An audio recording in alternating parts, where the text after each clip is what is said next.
Hello বন্ধুরা, তোমরা সবাই কেমন আছো? আশা করি সকলেই ভালো আছো। তো দেখো বন্ধুরা, আজকে আমি একটি রেসিপি তোমাদের সঙ্গে শেয়ার করতে চলে এসেছি। তো আজকে আমি বানাবো কচু আর রুই মাছ দিয়ে ঝোল। তো জানি তোমরা অনেকেই রেসিপিটা পারো, তো আমি কিভাবে বানাই সেটা আমি তোমাদের সঙ্গে শেয়ার করব। তো দেখো বন্ধুরা, কচু আর রুই মাছ দিয়ে ঝোল করার জন্য আমি প্রথমে কচুগুলোকে এভাবে কেটে নিয়ে আমি কচুগুলোকে একটু সেদ্ধ হতে বসিয়ে দিয়েছি।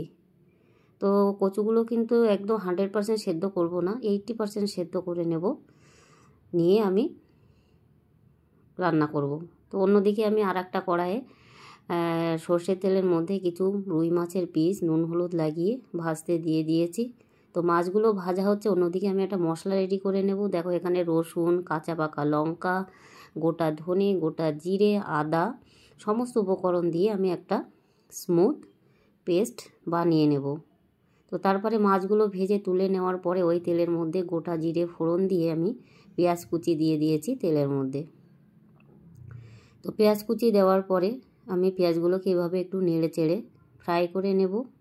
তারপরে যে মশলাটা আমি করে নিলাম সেই মশলাটা আমি ওই তেলের মধ্যে অ্যাড করব। তো দিয়ে ভালো করে কিছুক্ষণ কষিয়ে নেব। তো কিছুক্ষণ মশলাটা কষিয়ে নেওয়ার পরে আমি এখানে যেটা অ্যাড করব সেটা হলো হলুদ গুঁড়ো। তো আমি এখানে পরিমাণ মতো হলুদ গুঁড়ো দেওয়ার পরে আরও কিছুক্ষণ কষিয়ে নেব, যতক্ষণ না হলুদের গন্ধটা চলে যায়। তো দেখো বন্ধুরা, এভাবে নেড়ে চেড়ে কিন্তু আমি কষিয়ে নিয়েছি, মশলা থেকে তেল ছেড়ে দিয়েছে, মশলা আমার কষানো হয়ে গেছে। এই অবস্থাতে আমি সেদ্ধ করা কচুগুলো দিয়ে দেব, দিয়ে হালকা করে একটু কষিয়ে নেব। যেহেতু কচুগুলো সেদ্ধ করা, তো ভেঙে যাবে, তার জন্য হালকা হাতে আমি একটু এভাবে নেড়ে চেড়ে আরও কিছুক্ষণ অল্প কিছুক্ষণ কষিয়ে নিয়ে পরিমাণ মতো জল দিয়ে দেব। তো দেখো বন্ধুরা, এরকম আমি জল দিয়ে দিয়েছি। জল দেওয়ার পরে দিয়ে দেব পরিমাণ মতো লবণ। তো পরিমাণ মতো লবণটা দেওয়ার পরে আমি একটু নেড়ে চেড়ে দেব, দিয়ে আমি ঝোলটাকে ফুটতে দিয়ে দেব। তো ঝোলটা ফুটে ওঠার পরে আমি এখানে যে মাছ ভেজে রেখেছিলাম সেগুলো আমি ওই ঝোলের মধ্যে অ্যাড করে দিয়েছি। তো এভাবে আমি 10 থেকে 15 মিনিট হাই ফ্লেমে ঢাকা দিয়ে রান্না করে নেব। তো দেখো 10 থেকে 15 মিনিট পরে আমি আবার ফিরে এসেছি। তো আমি এরকম গ্রেভি রেখেছি কচু যেহেতু। তো এবার গরম মশলা গুঁড়ো দিয়ে দিলাম। আর যেটা বলতে চাইছিলাম, কচু কিন্তু ঝোলটা অনেকটাই টেনে নেয়, তাই আমি একটু ঝোলই রেখেছি হালকা।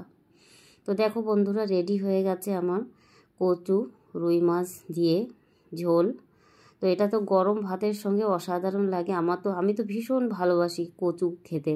কচু, ওল এ সমস্ত জাতীয় আমি খেতে খুবই ভালোবাসি। তো বন্ধুরা, কেমন হয়েছে ভিডিওটি জানিও। ভালো লাগলে লাইক, কমেন্ট, শেয়ার করে পাশে থেকো। সবাইকে ধন্যবাদ।